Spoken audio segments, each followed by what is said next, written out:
Hi everyone, and welcome back to the channel. Today we're having a really great chat and talking all about the Line 6 Helix and the NeuralDSP Quad Cortex, thoroughly comparing these two powerful machines and seeing how they stack up.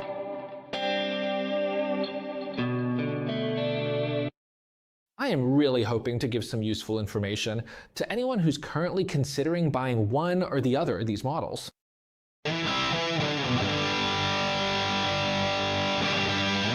Providing a few detailed comparisons and thoroughly explaining the various features of these two machines. Let's say that the technical details might not be what interests us the most, but we're going to listen to a comparison between some amps and a sound comparison between the two units. Just a quick note before we dive in. Obviously, I'm doing this simply because I truly enjoy playing around with different effects, complex pedal boards, and all that gear. Because of that, I bought the Quad Cortex quite a while back in the day, and I also purchased the Line 6 Helix back in the day as well. So I really have no specific reason to say one is better than the other, and honestly, I won't even attempt to say that. What I really want to do here is let you listen to some direct comparisons so you can hear for yourselves exactly how these units sound. What I can say after having both of them for about a month now is that both machines are absolutely exceptional in terms of overall quality. They both have amazing effects, great amp models, and especially with the Helix, a huge number of blocks, effects, cabs, and so on. So we're really talking about top-tier flagship products here. Specifically, I can say that the Helix has some extra features, and in some ways it reminds me a bit more of a traditional setup. Fractal, when it comes to these brand new amps, is quite similar because they offer a massive amount of details. You can even tweak the transformer power. Basically, you can really fine-tune certain specific components, which honestly might be a little bit confusing for some people. So let's just say it's much more precise in terms of letting you shape and sculpt your own unique sound, but it definitely comes with the risk of being a bit more complicated to manage. Speaking of effects, the X Stadium has a huge variety of delay and modulation effects, both mono and stereo. Now let's talk about the specs. Not so much technical specs like power and wattage, but more about what you can actually do with one unit versus the other. Let's say that the Quad Cortex, as you've seen, takes inspiration both aesthetically and in its workflow grid from Helix. It has improved on some things for sure. Definitely. Looking at the current landscape today, Helix has had to take a significant step forward in terms of hardware. If we look at it closely, the Quad Cortex is a very compact unit, and that's one of its unique features, but it's also exceptionally powerful and versatile. The Helix Stadium XL, on the other hand, is a much more robust unit, so it's bigger and heavier, but it already has a fully integrated and built-in expression pedal. They've implemented a really nice touchscreen because it's capacitive and responds very well to touch, which is something the Quad Cortex touchscreen isn't exactly known for. It's not very responsive at all. They've also added the ability to have effects or individual blocks running in parallel. So I can manage a single block, put it in parallel on the signal chain, and not have the whole chain taken up, like what happens in Quad Cortex with the dot split and mix. Here, each individual effect can be set in parallel, so I could have a delay in one parallel path and a reverb in another, and these two won't affect each other, which, for example, you simply can't do on the Quad Cortex right now. So the workflow and editing are definitely improved on the Helix compared to the Quad Cortex. I'd say absolutely, and without a doubt, yes. All right, let's talk about testing, because that's what we want to do today. So a quick audio test to really hear the differences between the two units, and also to see what you can do with the Helix. I repeat, both are amazing units and have extremely high quality. Today, the latest Helix update features the brand new Augora amps.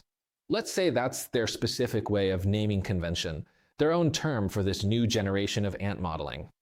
They claim this technology is significantly more accurate, much more responsive, and much more dynamic to the touch, responding far better to the subtle dynamics of your playing. What's really interesting, and we'll see this in the example later on, is that with a Helix Augora amp, if the amp has 2 or 3 channels, I'll have all 2 or 3 channels available within a single amp block. Whereas today on the Quad Cortex, each individual channel of an amp is a completely separate and distinct block. So if I want both the clean and distorted channels of the same amp, I need 2 blocks, something you don't need with Augora. This is really useful, very smart, and it also seems to be much lighter on grid management when handling your amps. This makes the whole process much more efficient for the user. All right then, I think that is enough talking for now, so let's go ahead and listen to something right away. I have already prepared 2 specific presets, one on the Quad Cortex and one on the Line 6 Helix, so we can compare how these different amplifiers actually sound against each other. The amps in question are the classic Vox AC30 Top Boost, and if I am remembering correctly, I also included the legendary Marshall Silver Jubilee, covering both the crunch and the lead channels. Then, after that, we will listen to a Soldano 100, the classic SLO-100 on both of these units. Let me take a moment to explain exactly how I set up the test and how we are going to do it today, just so no one can come back and say, oh, but the sound of that one was different or anything like that. Okay, for this comprehensive side-by-side comparison, I made sure to use the exact same IR for both units to keep the playing field completely level. To achieve this, I took one of my own custom IRs from that orange cabinet you see sitting right behind me in the studio. Actually, it was 2 separate files. Within a single block on each device, I loaded up 2 different IR files that were recorded with 2 different microphones, ensuring I used the identical IR configuration for both units. I also made sure to set the exact same input impedance, because the I/O settings you find in the Quad Cortex are also available in the Helix. I used the same instrument impedance setting from the Quad Cortex on the Helix, since they were initially different. I also applied the same gain staging concept. My input level in the Quad Cortex is set right on the edge of turning red, which isn't actually clipping. If I remember correctly, the red indicator starts at -10 decibels. I did the exact same thing on the Helix guitar input so that I could get as close as possible to the same IR, the same overall sound, use the same blocks, and have the same gain staging. Let's call it the input gain of the unit, and the same sound profiling. We're doing this entire test with my Stratocaster, which is equipped with a JB humbucker at the bridge and 2 Texas Specials as single coils. The audio, to keep everything perfectly consistent, is sent to my Apollo interface, and from there it's split and sent to both the Quad Cortex and the Helix simultaneously. Then it comes back into a patch so I can easily activate or deactivate the audio from either one. That way we can listen to one and then immediately compare it to the other to hear the subtle differences and nuances between the 2 units. I'll try to keep things simple, just basic chords or really simple riffs, so we can really hear the differences in sound. And B. Afterwards, it's up to you. Actually, let me know down in the comments what you think about how each one sounds, which one you prefer, and anything else you want to share. All right, let's switch scenes and see what we've got. Okay, as you can see right here, I have my Cortex control, and over here I have the Helix editor. And I think I'm going to go ahead and turn off my camera, since you don't really need to see my face right now, right? So let's see, here we are. I'll have channel 1 and channel 2 set up. This one right here is the Quad Cortex, and this other one over here is my Helix. All right. Let's move on and jump right into the very first test of the day. We'll start things off with the Quad Cortex. Like I mentioned before, for this part we're going to use an AC30 Top Boost, specifically the non-boosted one, so definitely not the hot version. We have the settings at 5, 5, and 5, with the tone cut set at 3 and the output at 3. I'll show you over in our Helix here, we currently have it at 5, so let's go ahead and set this one to 5 as well. Later on, we'll see if the overall volumes match up correctly, but if they don't, we'll just adjust them as needed. Perfect. So let's first take a listen to our friend, the Quad Cortex, using the bridge pickup on my guitar.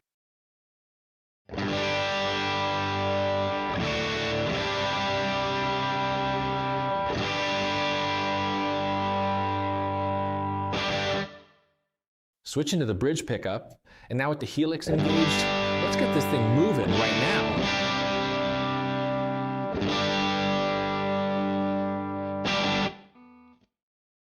Switch into the neck pickup to change up the sound a bit. Let's go back to the Quad Cortex.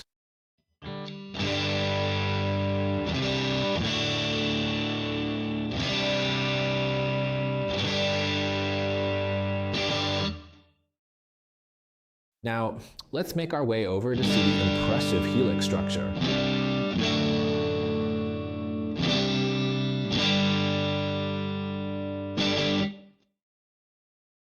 Here, you can really hear quite a few differences between the two units. All right, now let's move on to a classic Marshall amp. So let's switch over to the silver Jubilee. This is the clip channel, which is basically providing the crunch sound. I'm using the bridge pickup on my lovely Fender guitar, running straight through the Quad Cortex.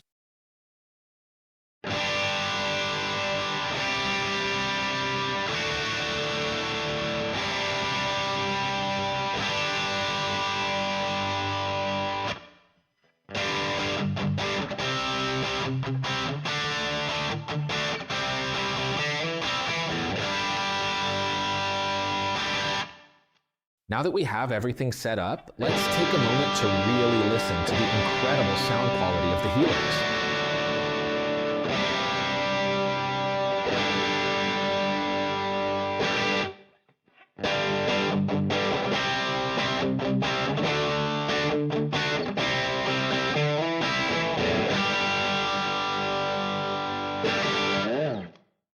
Now, let me take a moment to show you exactly how this is set up here on the Helix. Right there is the Jubilee channel riff clip, which is actually the very same one we just used over on the Quad Cortex for a direct comparison. And as you can clearly see on the screen, the specific block here hasn't changed at all. I am currently switching between different snapshots, but even as I do that, within this same single block, I still have all three channels available to me. We have the regular rhythm setting, the rhythmic leap, and finally the lead channel. Here too now, everything is set to 5, just like on the other side. Let's listen to the Quad Cortex.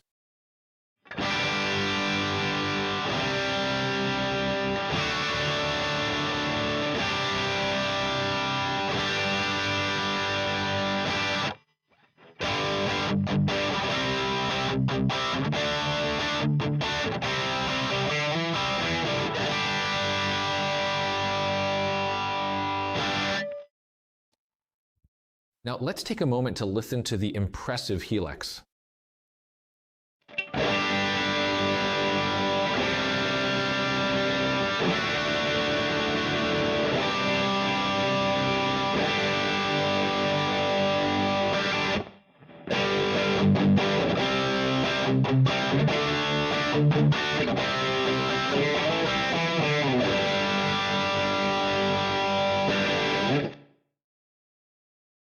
Lastly, let's check out the SLO-100, either clean or crunch. You can choose here. Let's take a look. 5, 5, 5, treble, master, perfect, presence at 5. Okay, let's start with our Quad Cortex.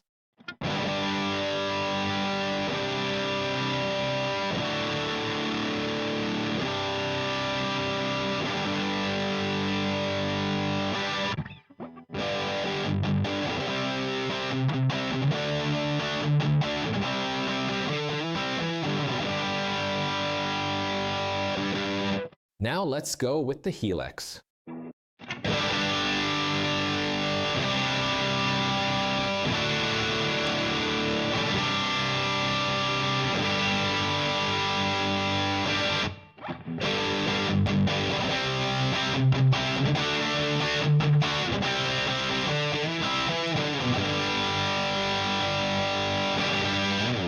Now, let's go back for a moment to the classic silver Jubilee amp, because I really wanted you to hear exactly how the tone changes when switching over to the neck pickup. So I've prepared 2 sample phrases on the Quad Cortex for you, sounding just like this.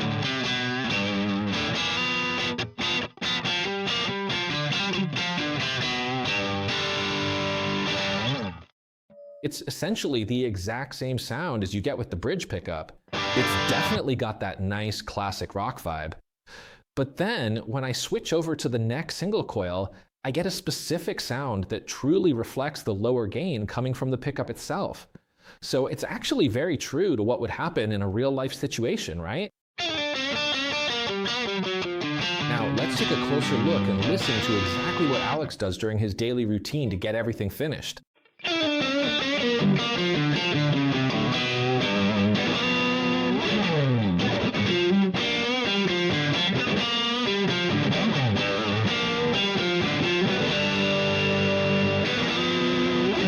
Okay, I have to say that here on the Helix, I hear something that really catches my ear and interests me quite a bit more. This specific response from the pickups, a more powerful yet less aggressive pickup sound, I find it really interesting. Here I am, and let's say that with both units, obviously you can't really say one is better than the other in terms of overall quality or type. With both, you can get whatever sound you want out of them if you put in a little bit of time and effort to tweak the settings. Maybe I'll make some more detailed videos about the Helix, show you exactly how many effects there are, how they sound, maybe go through and list out all the different amp heads, the cabinets, and so on. We'll listen to some specific examples also because I've noticed there really aren't that many high quality videos out there that let you hear the different profiles, the different amp models, or the various effects. When it comes to effects, there's not much to say. The effects are great, and there are a lot more of them. Because the sheer variety and quantity of distortions, modulations, and delays is really impressive. Not quite at the level of Fractal, but there's a massive selection of options available.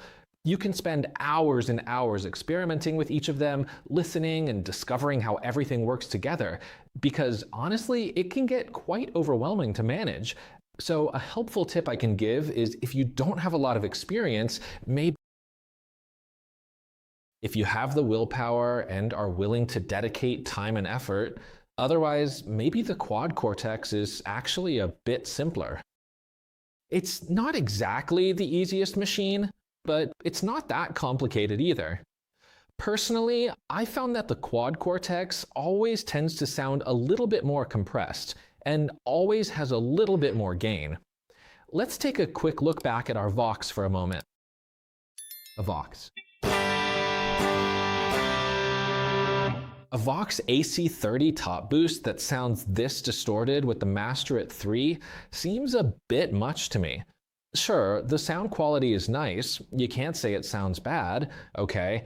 It's realistic if you compare it to similar products, give or take 5, but that doesn't really mean anything because honestly, who cares? The important thing is that the sound is as realistic as possible. If my knob at 5 has more gain than it would in real life on the actual amp, it doesn't really matter.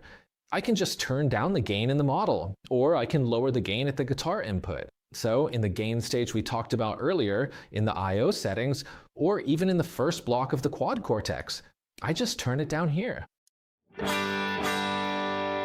And now I'm getting something similar to the Helix. Like we said before, it's not about better or worse, it's about having more or fewer options and more or less difficulty when it comes to programming and managing everything. From what little I've been able to try out the Helix here in the studio, I can definitely say there are an incredibly wide variety of different options. It'll be very interesting to explore them all. If you want, I can play you something I managed to put together quite quickly earlier today so you can hear a few different sounds. There are some really nice amps. The Mesa Boogie sounds great, the Sultan is really nice, and I still need to figure out the Marshalls, but I've always had a bit of trouble with Marshalls. Even on the Quad Cortex, I had to work on them for a bit. The Deluxe is really nice, the C30 is great. In short, it's a truly remarkable and powerful piece of equipment. But like we said before, in the end, it costs almost €1,000 more, 900 euros more. So you have to keep that in mind because it's a very substantial financial investment to consider. All right, let's listen to a couple of sounds I put together quickly as experiments.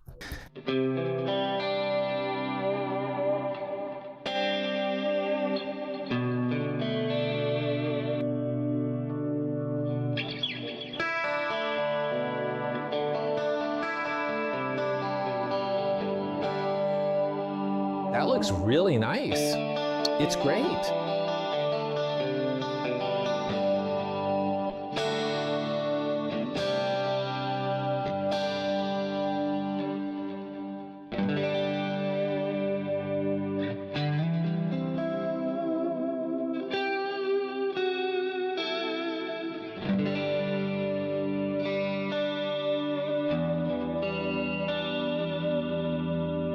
Listen to how smooth and nice the transition is from the bridge pickup to the neck pickup. So first the bridge pickup, and then the neck pickup. The authentic soul of these legendary Texas Special pickups is fundamentally all about letting you hear the initial attack and the overall brightness.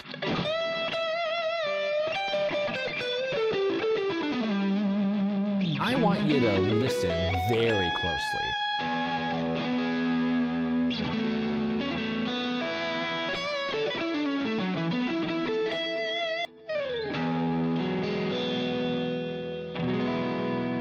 To the dynamics too.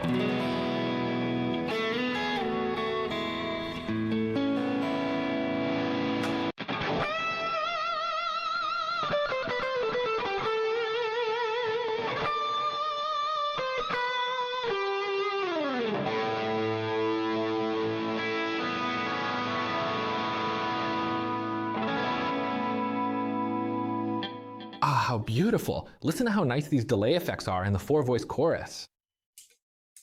Let's keep going. What's next?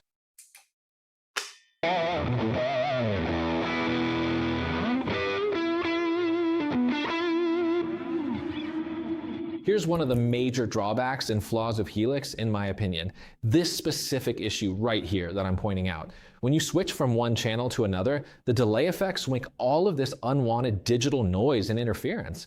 I really like to hear a delay that transitions smoothly from clean to crunch, where maybe the tail of the previous delay fades out naturally. But here, there's all this noise you just heard, this sample switching, which is honestly quite frustrating and a bit annoying to deal with.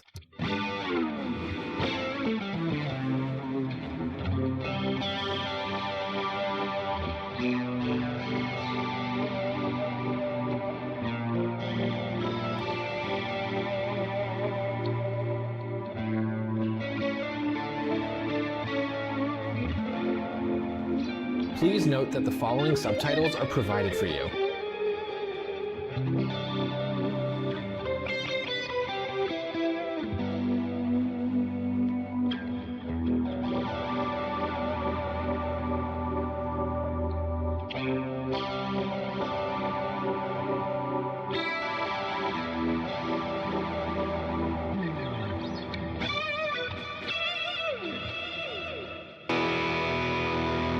QTSS.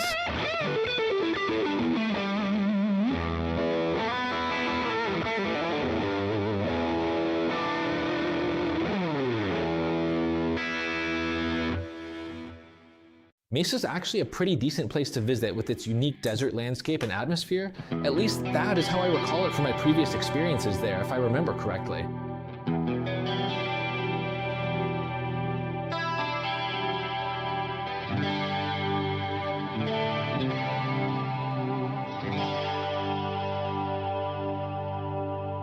Now, what we have here is the impressive Kali 2.6. On the Plus, and if I'm remembering correctly, it's the Mark V, Kali 2, Mark II C+. And as you can see right here as well, we have normal and lead channels. So on the same amp, you can get a wide variety of different sounds.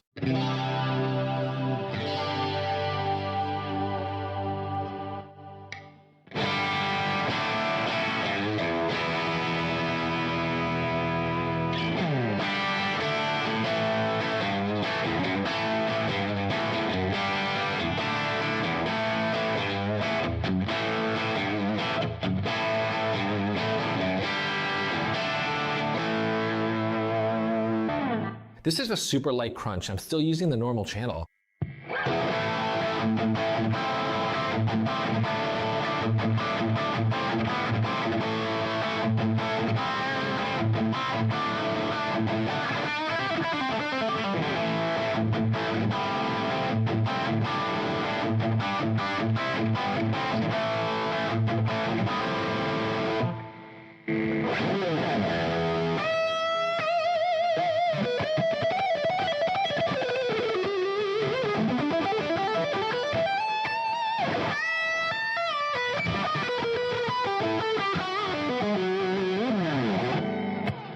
Here too, for anyone who wants to shred, as they say. Extremely, truly, and remarkably.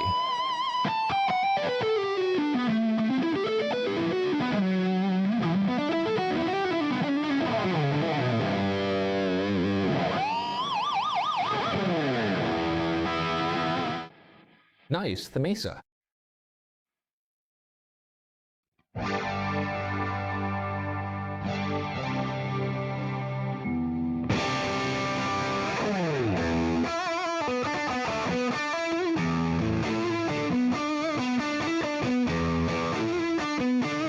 As you can see right here, I'm using completely standard cabinet models.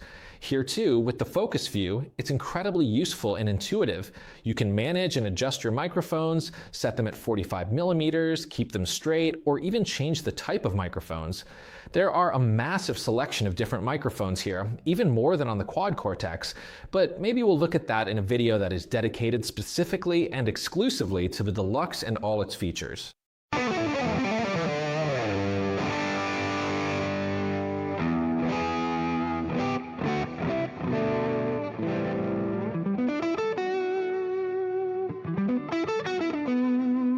Hello there. I hope you're having a really great day today.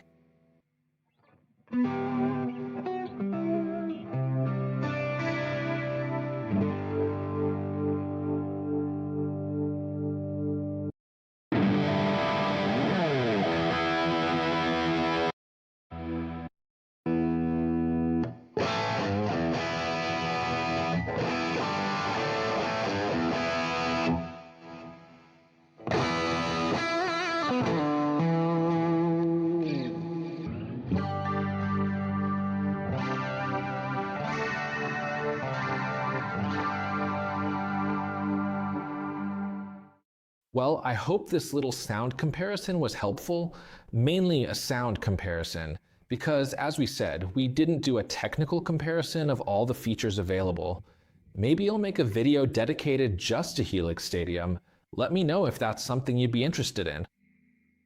All the features, even though you can already find a massive amount of these types of videos online, are something I'll definitely cover in detail.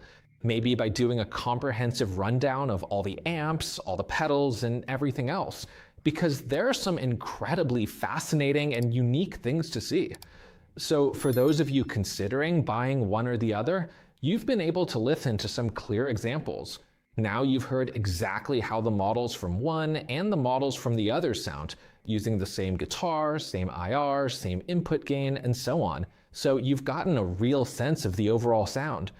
Both units sound really good. In terms of features, Helix still lacks profiling, which will be arriving in the very near future, as they've already told us. But when it comes to the sheer number of effects, delays, modulations, distortions, it's really quite impressive. So it really depends on what each of you is looking for.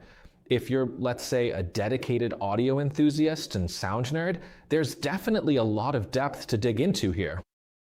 All right, I hope this video was helpful for those of you who are looking into or considering buying one of these units. Leave your comments and I'll see you in the next video. Bye.